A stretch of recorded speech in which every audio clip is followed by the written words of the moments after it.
puntos lagrimales superior, inferior, etc. Así el aparato lagrimal se divide en dos porciones: la porción secretora y la porción excretora. Un libro abierto y compartamos ahí con todo y después se abraza.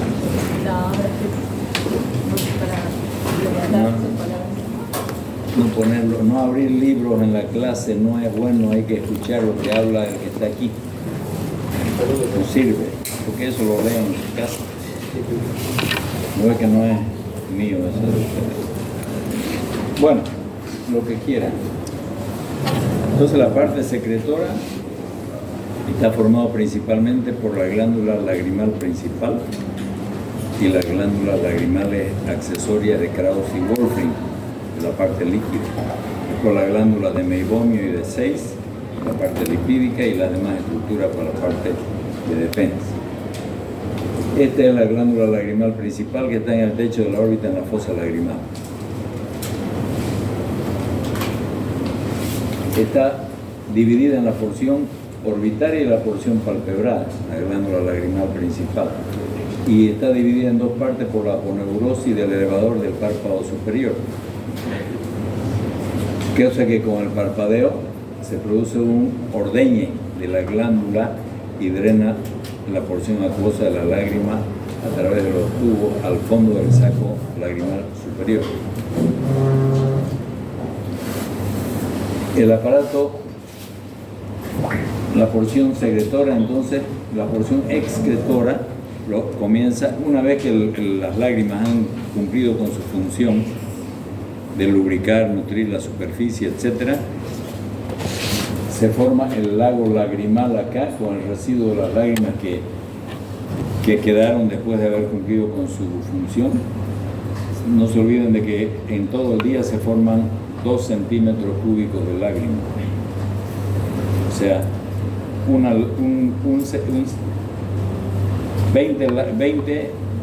20 gotas de lágrima en el día.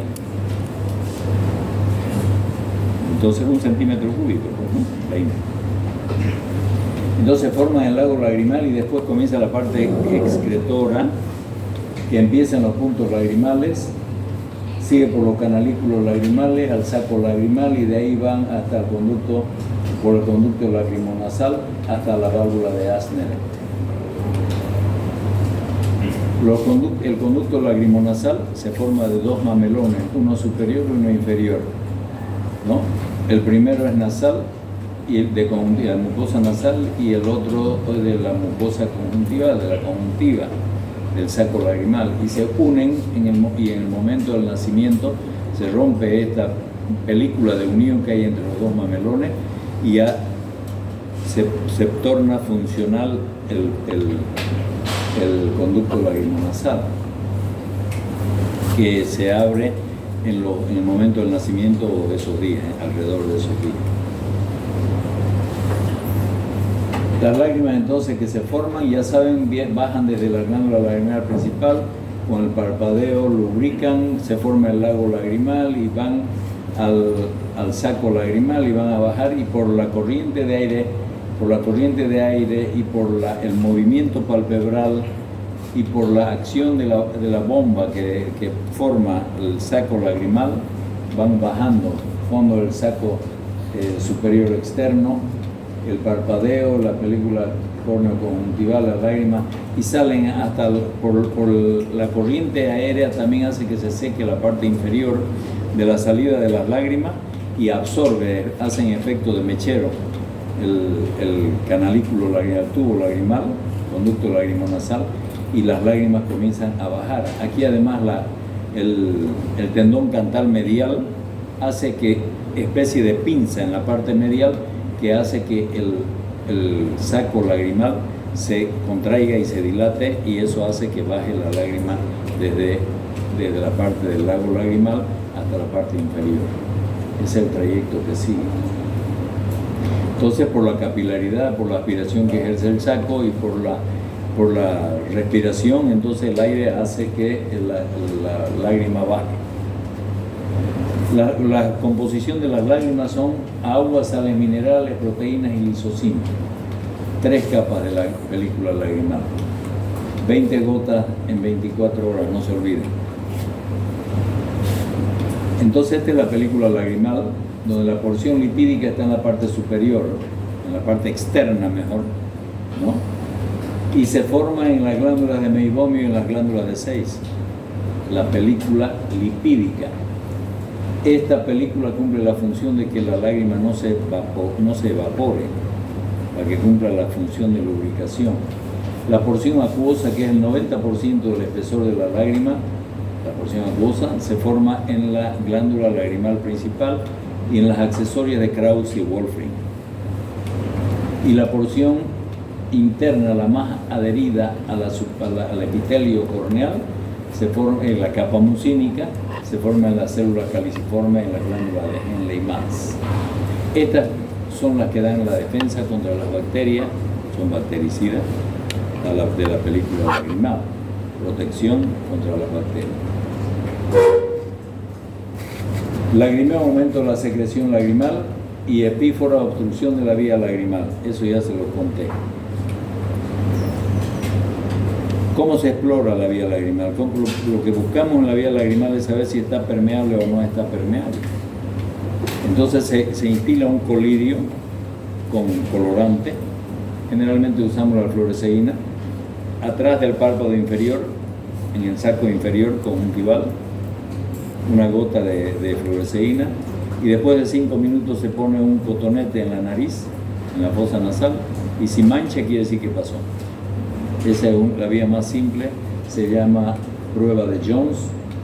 ¿Esto? Entonces, si es que mancha el cotonete, es positiva. Y si no mancha el cotonete, hay 2 opciones.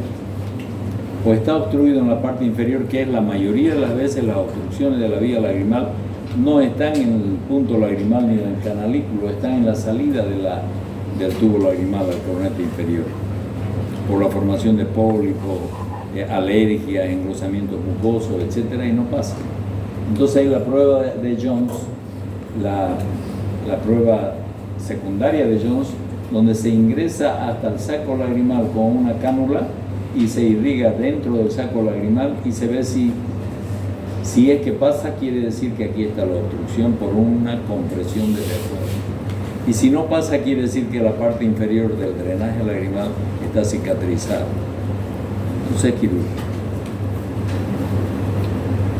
Para examinar la vía lagrimal o para viabilizar la vía lagrimal, porque hemos dicho que el mamelón superior y el inferior se rompen, se juntan en el momento del nacimiento, pero a veces se forman en los adultos también ahí, pero en los niños este viejo por las arruguitas estas, ¿no?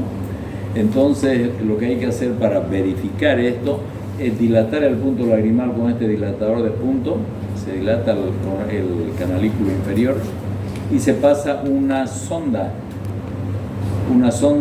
nasolagrimal o lagrimal, una sonda lagrimal con punta roma, se ingresa por el punto lagrimal y se va hasta la parte inferior, el coronete inferior. Esa es la manera de romper en caso de que no se haya roto hasta el nacer. Pero la mayoría de los niños que tienen dacriocititis son nacidos por cesárea, porque los que nacen con el parto normal, con el esfuerzo del parto se rompe en la membranita que está uniendo los 2 mamelones y comienza a circular la lágrima. Pero los de la cesárea pues no hacen ningún esfuerzo, lo saca uno así, ¿no? Entonces muchas veces permanece la membrana de los 2 mamelones y entonces no hay circulación de la película y de la lágrima desde el ojo hasta el coronete inferior. Entonces esa es la desventaja de tener un niño que nazca por cesárea, una de las desventajas. Tiene muchas ventajas. Pero es bueno que tomen en cuenta, cuando ustedes ven en su consulta a un niño con una dacriocititis que es frecuente, le preguntan ¿por cesárea o por parto ha nacido? Le van a decir por cesárea, la mayoría. Esto es otro examen que se hace para verificar el trayecto y ver si es que no hay tumoraciones en el trayecto de la vía lagrimal excretora. Se inyecta contraste, urografina o un contraste radiopaco, se le irriga por los puntos lagrimales y se saca una radiografía. Entonces se mira el trayecto de las lágrimas en todo el trayecto hasta la salida en el corneto. La aplasia congénita, entre las alteraciones congénitas de las vías lagrimales, la aplasia congénita es una de las alteraciones más raras, pero hay, ¿no? Que se asocia generalmente a anoftalmos, ausencia de los ojos, o criptoftalmos, detención en el proceso de formación de los globos oculares. Se asocia a la ausencia de la glándula lagrimal. Otra patología es la ptosis de las glándulas. Esto ya no es en los niños, es en los adultos. Es la caída de la porción palpebral de la glándula lagrimal principal. Ustedes levantan el párpado superior y van a mirar esto. Parece un tumor. Cuando ocurre esto, hay que suspender la glándula lagrimal y sostenerla con puntos en su posición quirúrgica. Entre los procesos inflamatorios, las dacrioadenitis son relativamente frecuentes y pueden ser agudas o crónicas. Inflamación de la glándula lagrimal, dacrioadenitis. Esta es una dacrioadenitis aguda, procesos inflamatorios causados por múltiples causas inflamatorias en la zona de la glándula lagrimal principal. Y esto es una dacrioadenitis crónica causado generalmente por patologías sistémicas que producen daño en la glándula lagrimal. Y cuando se producen daños en la glándula lagrimal, generalmente se asocia a alteraciones en la mayor parte de las glándulas de secreción externa, como las salivales y las glándulas, todas las glándulas de secreción externa. Entre los tumores de la glándula lagrimal, ya hemos hablado de que la mitad de los tumores de la glándula lagrimal principal, la mitad son malignos y la mitad son benignos. La mayoría se presentan en la porción orbitaria de la glándula lagrimal. Y lo que producen es diplopía como primer síntoma, porque empuja el globo ocular hacia abajo y adentro, desplazando el globo, ¿no? Adenoma pleomórfico de la glándula lagrimal.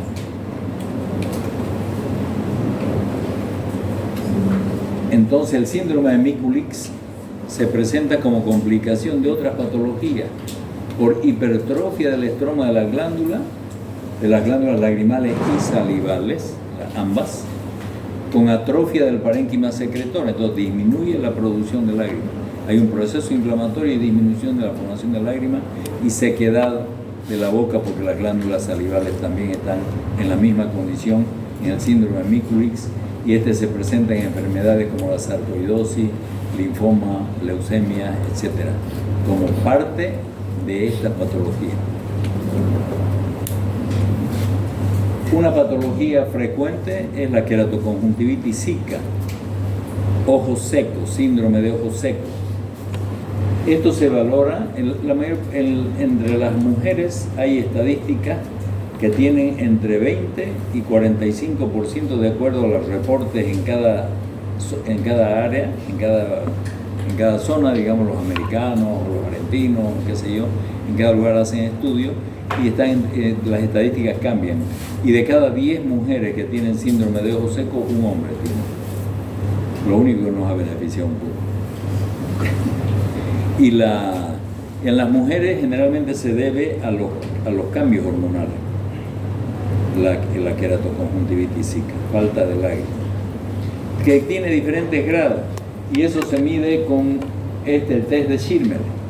Hay un test de Schirmer 1 que coloca estos papeles filtro que están graduados en de a 5 milímetros, ¿no? El Schirmer 1 se pone los papelitos con la punta doblada atrás del párpado inferior, en la parte temporal, para que no lastime la córnea. Se deja 5 minutos, hay que apagar el aire porque no se seca. Y después se mide cuánto ha humedecido acá. Pero lo que más se utiliza es el Schirmer 2, que se coloca una gota de anestesia, se aplica una gota de anestésico ocular, se espera que se seque el líquido que hemos puesto y se aplican los papeles filtros graduados para medir la producción de lágrimas. Normalmente debería estar hasta aquí, por lo menos 15 milímetros debe mojar el papel filtro. Si tiene menos de 15 quiere decir que hay algún grado de queratoconjuntivitis zika, disminución de formación del lágrima. Es test de Schindler. Ahora hay el break-up time, que sería el test de ruptura lagrimal. Se pone un pigmento como la fluoresceína, se hace parpadear y se mira con luz de cobalto, luz azul. Se deja sin parpadear al paciente y se mira cuántos segundos tarda en rompérsela, porque se rompe la película lagrimal normalmente en más de 10 segundos. Cuando es menos de 10 segundos, entonces tiene un grado de queratoconjuntivitis zika, también otra forma de evaluar. Pero también vemos la superficie, poniendo una tinción como la fluoresceína, podemos ver la lesión epitelial en la superficie de la córnea, también en la formación de filamentos en la conjuntiva corneal, en la superficie corneal y en la conjuntiva vulvar, ¿no? Filamentos de epitelio de la córnea necróticos por la sequedad, por la falta de lágrimas. Esa es valoración de la queratoconjuntivitis zika, que estos grados ya son bastante avanzados. Hiperemia conjuntival también. Lo primero que hacen, ustedes van a ver que la mayor parte de las secretarias tienen su frasquito de lágrimas en su oficina. Porque aparte de que hormonalmente las mujeres tienen mucha tendencia a hacer sequedad ocular, eso no quiere decir que los hombres estén excluidos, también hay también, y sobre todo la gente que trabaja en aire acondicionado, está el ambiente más seco, o los que viven en La Paz, qué sé yo, según la altura hay menos humedad, ¿no es cierto? En lugares más secos tiene más tendencia a desarrollar síndrome de ojo seco. El primer tratamiento es lágrimas artificiales, lo primero que se receta a los pacientes que tienen grados bajos de conjuntivitis zika. Y posteriormente se puede obliterar los puntos, trancar los puntos lagrimales para que permanezca más tiempo la lágrima sobre el ojo. Esta es una forma de cauterización para ocluir el punto lagrimal, para que permanezca más tiempo la lágrima en el ojo, para que no se pase rápido a la vía excretora. Acá es por coagulación con diatermia también, y acá con láser. Hay muchas maneras de cerrar los puntos lagrimales inferiores. Hemos dicho que el 80% de las lágrimas que es de exceso se drenan por el punto lagrimal inferior y el 20% por el superior. Entonces, cuando se trata de obstruir, se puede obstruir completamente el inferior y se deja para que salga lo que haya por el canalículo superior, como tratamiento para la sequedad ocular. Esto es con oclusión con cianoacrilato. ¿Saben qué es eso? La gotita. Se seca esto con una esponja de celulosa, se seca esta parte y se le pone una gotita de la gotita, y eso permanece ahí ocluyendo durante por lo menos un mes. Eso ayuda a que el ojo esté lubricado. Y estos son taponcitos lagrimales graduados en calibres diferentes, que se los aplica, vienen con un aplicador, se los aplica en el punto lagrimal para controlar la cantidad de lágrimas que se va drenando. Son tratamientos básicos para el tema de la queratoconjuntivitis zika, de la falta de lágrimas. Entre las patologías del aparato excretor tenemos alteración de los puntos lagrimales. A veces están ausentes, no hay puntos lagrimales, o anomalías de la posición. Si el punto lagrimal está invertido, el borde palpebral, y está taponado por el globo ocular, no va a drenar la suficiente cantidad de lágrimas. O puntos supernumerarios, también otra alteración, ¿no? Obstrucción de los canalículos lagrimales por dacliolitos, por secreciones abundantes, etc. Conducto lacrimonasal, entonces, obstrucción en el recién nacido, que es frecuente, lo que estábamos hablando. Dacriocistitis del recién nacido. Lo van a ver ustedes en su vida de médico con seguridad. Estos son fístulas congénitas lagrimales. Este es el punto lagrimal, está como un dilatador de punto, y aquí hay una sonda también puesta en la fístula. Entonces aquí llora por dos lados. Así que hay que ocluir esto. El tratamiento este es hacer un ojal y poner unos puntos y ocluir el drenaje. Aquí está la cosa. Se forma de la glándula lagrimal principal, viene la lágrima, baña el ojo, sale por la vía excretora y resulta que aquí hay un moco tapando el conducto lacrimonasal muchas veces, y otras veces está la película de la formación de la unión de los mamelones y produce un taponamiento acá que cuando nace el niño lo ve el pediatra muchas veces. Ya saben los pediatras porque eso es frecuente, pero algunos pediatras nuevos dicen, tiene un tumor el chico aquí, y a veces es bien moradito, y es una obstrucción, una dacriocistitis del recién nacido. Lo ideal en estos casos es dilatar el punto lagrimal inferior y masajear acá con un dilatador para tratar de sacar el contenido del saco lagrimal por el punto lagrimal, o que con el masaje pase hacia la nariz, que se le tranque de esa forma. Cuando no se puede, es necesario a veces hacer una punción del saco lagrimal y aspirar y mandar al laboratorio para ser específico en qué es lo que está tapando, porque muchas veces son bacterias y hay que dar antibióticos. El tratamiento es masaje. Primero, la mayoría de los niños se sanan con masaje de la mamá con la uña cortada, porque si no le parten la nariz. A mano limpia y el médico tiene que decirle, lave las manos, corte las uñas, pero la gente no toma en cuenta. Masajes que están bordeando al saco lagrimal, en la parte inferior de la órbita, como está ese dedo puesto ahí, rotando hacia la derecha y hacia la izquierda, cosa que con el masaje va saliendo el contenido del saco lagrimal y va empujando las secreciones que estén dentro del saco, en el conducto lacrimonasal, lo va empujando hacia abajo. O si hay el mamelón que no ha roto, con ese masaje muchas veces rompe y se sana con eso. Antes de dar antibiótico, si ustedes le dan a este antibiótico, le ponen a este niño, no se va a sanar nunca. Hay que masajear para sacar esto y después darle antibiótico, poner la gota de antibiótico para que el antibiótico pueda entrar aquí y matar las bacterias que estén en el saco. O si le ponen aquí antibiótico, no va a llegar acá y se va a escurrir afuera y se acabó, ¿no? Previo masaje, luego el antibiótico. Dilatación de los puntos lagrimales. Dilatación con un manómetro. Incluso hay dilatadores para darle presión, qué sé yo, pero estos más que todo son cosas que usan algunas personas y son muy incómodas. Mejor es esto. Aquí ven ustedes, se entra con una sonda metálica a través del punto lagrimal hasta el cornete inferior, para dilatar y romper el mamelón que si se encuentra ahí presente, la división. Y además para dilatar el punto lagrimal y masajear. Con este puesto se masajea y sale el contenido del saco lagrimal por acá. Y si es que logran perforar el canalículo lagrimal, el canal lagrimal, van a llegar a masajear y va a salir por la nariz y por acá. Ese es el mejor tratamiento. Y después lavar con una cánula, se ingresa al punto lagrimal y lavar el saco lagrimal para sacar todas las secreciones que están retenidas ahí. Dacriocititis crónica es frecuente en los adultos por dacriolitos, por secreciones, en los que tienen keratoconjuntivitis zika. También tiene secreción más densa que lo normal y forman grumos lagrimales que ocluyen la vía lagrimal.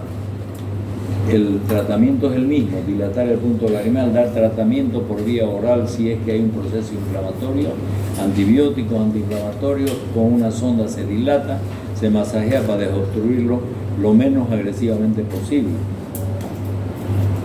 porque estos lagrimean permanentemente y van a tener su tumoración ahí que es molestosa y es dolorosa, y van a estar lagrimando siempre. En caso de que no desobstruya, de todas maneras se realiza una cirugía que se llama la dacriocisto-rinostomía. Se forma un nuevo canalículo lagrimal, los canalículos lagrimales van al saco lagrimal y desde ahí se rompe el hueso para llegar hasta la fosa nasal y formar un nuevo conducto, y se deja un stent, una sonda de silicona que va sostenida en el cornete inferior acá y que se la deja 2 meses y se forma un nuevo conducto lagrimonasal, en caso de que no responda con el tratamiento menos agresivo, clínico solo. Entonces, dacriocisto-rinostomía es la técnica quirúrgica para comunicar la mucosa del saco lagrimal con la nasal, mucosa nasal. Esto, dacriocititis aguda, reagudizada en este caso, porque son crónicas que se reagudizan y se ponen así inflamadas, ¿no? Episodios entonces en el curso de la dacriocititis crónica. Tiene dacriocititis crónica, pero de vez en cuando se le ocluye y se aprenden a masajearse lo que tienen y ellos resuelven hasta cuando están así. Cuando están así ya van donde el médico. Y en este caso hay una tumefacción, hay enrojecimiento de la piel, dolor, epífora y además se ve ahí. Lo que hay que hacer es desobstruir el punto lagrimal como primera medida, dar antibióticos por vía oral para quitar la infección esta. Si en caso se ve que es necesario, se hace una punción y se manda al laboratorio para hacer una tinción de Gram por lo menos, o hacer un cultivo para ver qué bacterias son las que están ahí. Se hace el tratamiento vía oral y después, si es necesario, se hace la dacriocisto-rinostomía. Otra vez una oclusión del conducto lagrimonasal. Un absceso del saco lagrimal. Absceso del saco lagrimal. Esto ya no tiene manera de corregirlo, hay que hacer una incisión, limpiar todo y hacer una dacriocisto-rinostomía para formar una nueva vía lagrimal. En los españoles esto es bien frecuente, no sé por qué, pero es frecuente. Otra cosa que los españoles tienen es que cuando tienen un terigio, una carnosidad, se ponen un botón. Estos son gitanos generalmente. En España, en Madrid, hay muchísimos gitanos, la mitad creo que son gitanos. Entonces los tipos estos son raros, agarran y se meten un botón puesto así, para que el botón les limpie la carnosidad, el terigio. Y después se hacen todas estas cosas. Pues son raros, llegan así al hospital. Y lógicamente lo que hacen es formarse úlceras y dañarse el ojo, porque llegan y hay que ponerle anestesia tópica para que afloje el párpado y sacar eso que tienen ahí y después operar. Los traumas de las vías lagrimales. Cuando hay trauma en esta zona, digamos, que no tiene nada que ver con la distribución de la lágrima o la vía excretora, hay que repararlo lo mejor posible para que el párpado mantenga su función. Igual acá. Pero cuando ocurre esto, que el canalículo lagrimal inferior está seccionado, hay que reparar quirúrgicamente, reparar el canalículo lo antes posible, porque ya sabemos, el 80% de las lágrimas residuales se drenan por acá, por abajo, por el punto lagrimal inferior. Si no reparamos esto, va a llorar la vida entera de esta persona, porque si no se hace lo antes posible, después se cicatriza y es difícil encontrar la vía para conectarlo de nuevo, pues es un canalículo muy delgado. Entonces es eso, la reparación, reconstrucción. Primero de los bordes, se pone un stent también y se deja ya reparado, se sutura el párpado, la herida. Esto igual a una pérdida de tejido por un trauma en el párpado y en la vía lagrimal, donde tiene que fabricar otra vía lagrimal. También esto, una facelación del párpado inferior. Aquí está el punto lagrimal. Vean, todo esto se cayó y está acá. Lo que hay que hacer es canalizar con esta sonda, ¿no? Y después unirla a la sonda y después de reparar el canalículo, recién reparar el párpado. Si ustedes reparan el párpado y no el canalículo, no le hicieron mucho favor al tipo. Esto se pone este stent, que está acá, se corta aquí, se lo une y ya se repara el párpado, es lo de menos, porque después de 2 meses ustedes lo ven aquí y ni se nota que tuvo un trauma. Pero si no se repara el canalículo, entonces va a tener problemas eternamente. Los tumores malignos de las vías lagrimales, adenocarcinoma del saco lagrimal. Comienza en la piel y va hasta el saco lagrimal, es el más frecuente. localización, saco lagrimal, el tratamiento de extirpación quirúrgica y tratamiento con radioterapia o de acuerdo a lo que considere el oncólogo. Hay que trabajar con ellos para tratar los tumores malignos de las vías lagrimales o de cualquier parte del ojo. Aquí tenemos un tumor lagrimal en la glándula lagrimal derecha. Hay que extirpar, siempre que se extirpa el tumor de la glándula lagrimal, hay que extirparlo con su cápsula, son capsulados generalmente. Porque si ustedes rompen la cápsula van a sembrar células malignas en toda la órbita y no le ayudan en nada, más bien le van a hacer daño. Hay que sacarlo completo, mandar al laboratorio.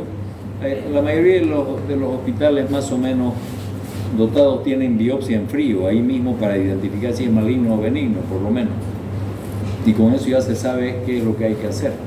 Pero generalmente hay que extirparlo y el tratamiento en cualquiera de las dos condiciones sirve. Lo único que no se puede operar es un pseudotumor inflamatorio. Tienen que aprender a diferenciar el pseudotumor inflamatorio del tumor. ¿Cómo lo harían? Para diferenciarlo. ¿A quién se le ocurre hablar? La historia clínica. Si es una cosa que ha aparecido en 3 días, 4 días, una semana, y que aparece un nódulo como este, no va a ser un tumor, va a ser un pseudotumor, ¿no es cierto? Le dan ustedes tratamiento con corticoides durante una semana y si desaparece, era un pseudotumor. Pero si sigue, si es que tiene un curso de años, eso ya es un tumor, porque el tumor no se forma de un día para otro. Entonces, aunque le den corticoides o lo que sea, no va a desaparecer tampoco. Entonces, para diferenciarlo, eso es lo más elemental, para diferenciar un pseudo o de un tumor orbitario. Eso de las vías lagrimales. Es poco, pero es necesario.